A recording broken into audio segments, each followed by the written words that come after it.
मेरे प्यारे व्यूवर्स, आप सभी का स्वागत है झलक स्पिरिचुअल सोशल लीगल चैनल पर। दोस्तों, आपने देखा पिछली कई वीडियोस में, आज एक और बात हम करते हैं लीगल सिस्टम के ऊपर कि ऐसे प्रोविजंस में या ऐसी सिचुएशन में क्या प्रोविजंस होने चाहिए, क्या बदलाव होने चाहिए, क्या एक्शंस होने चाहिए। जो बात है अकाउंटेबिलिटी की, हर जगह अकाउंटेबिलिटी होती है। आपने देखा होगा अभी जो है हमारी डिसीजन आया सरकार का कि इवैल्यूएशन होगा सरकारी नौकरी वालों का, और अगर ये पाया जाता है कि उनका जो कार्यकलाप है वो सेटिस्फाइड नहीं है तो उनको रिटायर किया जा सकता है। तो दोस्तों ये देखिए, ऐसा भी कानून आ रहा है। तो यह बात जो है यह लीगल सिस्टम पे लागू क्यों नहीं होती? क्या जजेस के ऊपर जब उनके प्रमोशंस होते हैं या ट्रांसफर्स होते हैं, क्या ऐसा कोई नियम नहीं होना चाहिए कि भाई अगर जज साहब का ट्रांसफ़र होने वाला है तो उस समय में 1 महीने या 3 महीने के अंदर अंदर वो कोई भी जजमेंट नहीं देंगे। ये नहीं है कि वो आनंद फानंद में रिटायर होने से 2 दिन, ट्रांसफ़र होने से 2 दिन पहले, रिटायर होने से 2 दिन पहले उन्होंने कोई जजमेंट दिया और वो निकल गए, दूसरी कोर्ट में चले गए। ऐसा नहीं होना चाहिए। क्या इस पर भी कोई रूल नहीं होना चाहिए? दूसरी बात, जो जब प्रमोशन के लिए होता है, क्या जजेस के जो ऑर्डर्स हैं उनका संज्ञान नहीं लिया जाना चाहिए कि भाई 1 साल में, 5 साल में कितने ऑर्डर्स इन जज साहब ने दिए और उन ऑर्डर्स में से कितने ऑर्डर्स के खिलाफ जो है हायर कोर्ट में गए, उनमें से कितने ऑर्डर्स के खिलाफ जो है हायर ऑर्डर से हायर कोर्ट से जो है ऑर्डर होकर के आया नीचे दोबारा से उनके खिलाफ, और कितने उन्होंने केसेस को निपटाया। क्या इस तरह की उनकी सूची नहीं बननी चाहिए? इस पर आप क्या सोचते हैं, कमेंट करके बताइएगा। और जजेस की अकाउंटेबिलिटी क्यों नहीं होनी चाहिए? जो वो ऑर्डर देते हैं तो किस बिहाफ पे देते हैं? नेचुरल है, कोई एविडेंस होगा, कोई पत्रावली होगी। अक्सर ये कहा जाता है कि भैया कानून तो सबूतों पे चलता है, गलत सबूत है तो गलत कानून ने जजमेंट दे दिया। तो जब सबूतों पे चलता है तो सबूत क्या, कौन से सबूत थे, किन सर्कमस्टांसेस में, क्या उस पर भी संज्ञान नहीं लिया जाना चाहिए? 5 साल बाद, 10 साल बाद कोई तो कहीं इवैल्यूएशन होना चाहिए ना, जजेस का भी तो इवैल्यूएशन होना चाहिए। दूसरी बात, जजेस के उनके एम्प्लॉयमेंट में क्या ये स्पेसिफाई नहीं होना चाहिए कि हर प्रकार के जजमेंट के लिए अलग वकील साहब का, अलग जज साहब का स्पेसिफिकेशन होना चाहिए? जैसे कि अगर बैंकिंग सर्विसेज से रिलेटेड केसेस हैं तो सारे उनके पास बैंकिंग सर्विसेज के ही जाने चाहिए, और वह जज साहब जो हैं स्पेशलाइज्ड उसमें होने चाहिए। उनका कोई स्पेशलाइज, या तो वो एग्ज़ाम पास करके आए हुए या कोई और डिग्री इस तरह से लेकर के आए हुए, ताकि वो बैंकिंग सर्विसेज को थॉरोली अंडरस्टैंड करते हों।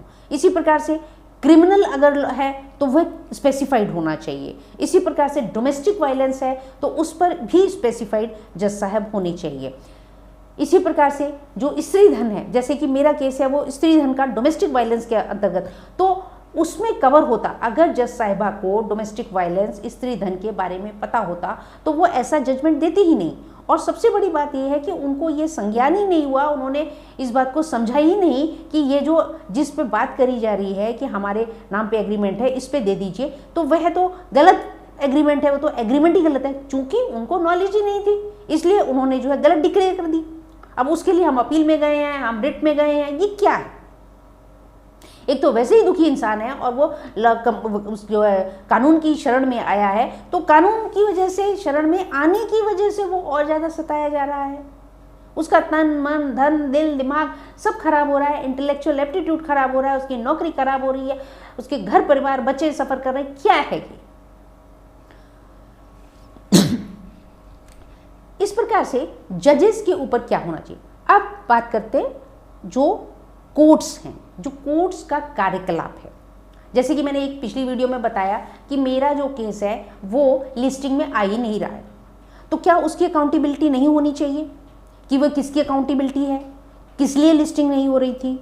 और इसीलिए मैंने दूसरे कोर्ट की भी लिस्ट डाली है, ताकि कोई बुद्धिजीवी, कोर्ट का कोई बुद्धिजीवी ये एक्सक्यूज न दे मुझे कि मैडम वो ऐसा था, उस दिन ना कंप्यूटर, हमारा कोर्ट का कंप्यूटर ख़राब हो गया था, तो इस वजह से ना वो बन नहीं पाई थी, लिस्टिंग ना हो नहीं पाई थी। एक मेरी कोर्ट की ही नहीं हो पाई थी, बाकी तो सब जगह था। मैंने तो सारी कोर्ट्स में घूम घूम कर मैंने फोटोग्राफी करी। 20 तारीख का और 27 दोनों ही, 20 मार्च और 27 मार्च दोनों ही जगह जो है हर एक कोर्ट के बाहर जो है लिस्ट लगी हुई थी। जहाँ मेरा केस है वहाँ पे था नहीं, तो अकाउंटेबिलिटी होनी चाहिए। फिर उसके बाद में जज साहब आते नहीं अपोजिट पार्टी के, वकील साहब आते नहीं अपोजिट पार्टी के, तो क्या अपोजिट पार्टी के वकील साहब के ऊपर, ऐसे वकीलों के ऊपर जो कि आते नहीं हैं, और अगर आते हैं तो आकर के कह देते हैं कि भाई मेरे पास तो फाइल नहीं है, या मेरे को मालूम नहीं है कि इस ऐसे ऐसे झांकते हैं आसपास में और कहते हैं मैं, मुझे मालूम नहीं है कि इस केस में क्या प्रोग्रेस है। अब बताइए, तो आप कैसे हैं, कैसे वकील हैं आप? क्या उनका वकालत जो नामा है या उनकी डिग्री को क्या चैलेंज नहीं किया जाना चाहिए? क्या उनका वकालत का लाइसेंस कैंसिल नहीं होना चाहिए ऐसे वकीलों का, कि जो सालों साल जो है, जब मन आया साल 6 महीने में एक बार आके कोर्ट में खड़े हो गए, बाकी 6 महीने जो है वो गायब हैं, भूल गए? तो क्या इनके ऊपर कोई केस होना चाहिए या नहीं होना चाहिए? केस तो होगा, केस करने को तो कर ही देगा अपोजिट पार्टी। अगर कोई बहुत ज़्यादा दुखी होगा तो वो कर सकता है, बिल्कुल कर सकता है, कि कहाँ थे उनको बिल्कुल कोर्ट में बुला सकता है, वो तो बात है। लेकिन कोर्ट को क्या संज्ञान लेना है?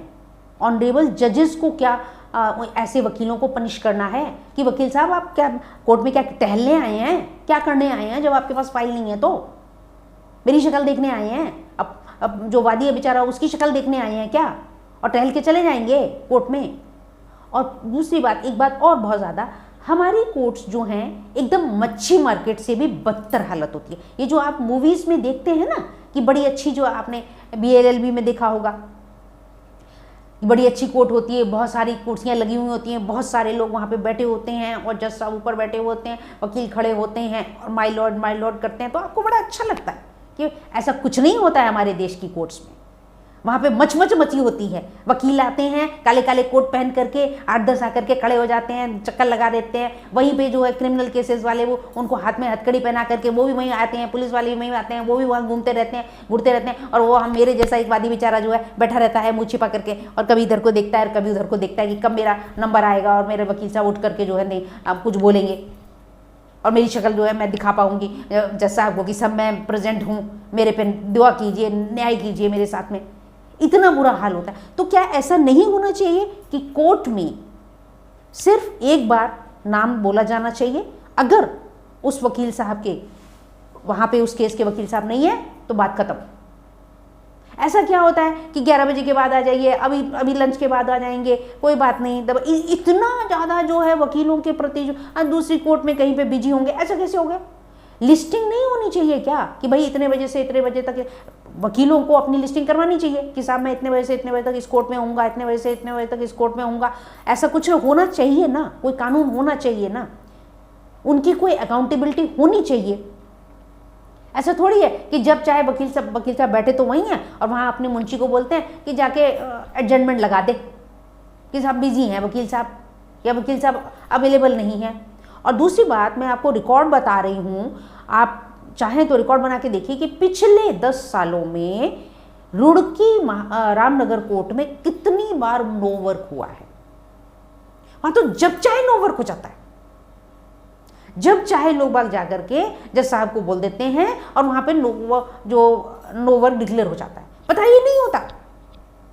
और मेरे जैसा इंसान जो बेचारा जो है डेट के मारे भागा। और एक और बात कि जब वकील जो है डेट गलत इन्फॉर्म करता है, क्लाइंट को डेट गलत इन्फॉर्म करता है, मेरे साथ खुद ऐसा हुआ कि मैं 2 दिन पहले मुझे मालूम पड़ा, मैंने ऑनलाइन चेक कर ली, मेरी डेट है, मैं 2 दिन पहले चली गई।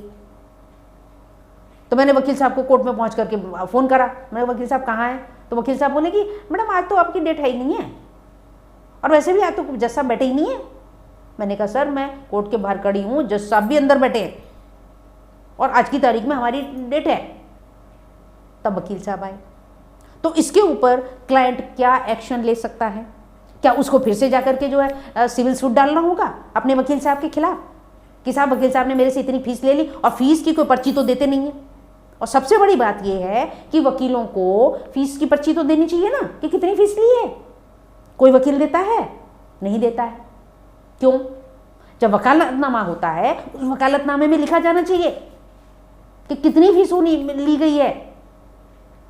तो इस प्रकार से दोस्तों हमारे लीगल सिस्टम की ये बहुत सारी बातें हैं और समय समय पे मैं आपको डालती रहूंगी, अवेयर कराती रहूंगी। और आप लोग प्लीज़ इन वीडियोस को ज़्यादा से शेयर करें और कमेंट करके मुझे भी बताएं कि कौन कौन से और इशू हैं आपने अपनी लाइफ में कैसे सफ़र किया है। अगर कोई केस आपके खिलाफ था, आपके परिवार में था, या आपके कोई जानकार हो, उनसे पता चले तो आप वह भी मुझे बताएं। Thank you very much for watching the video. Please encourage करते रहिए, शेयर करते रहिए ज़्यादा से ज़्यादा वीडियोज़ को।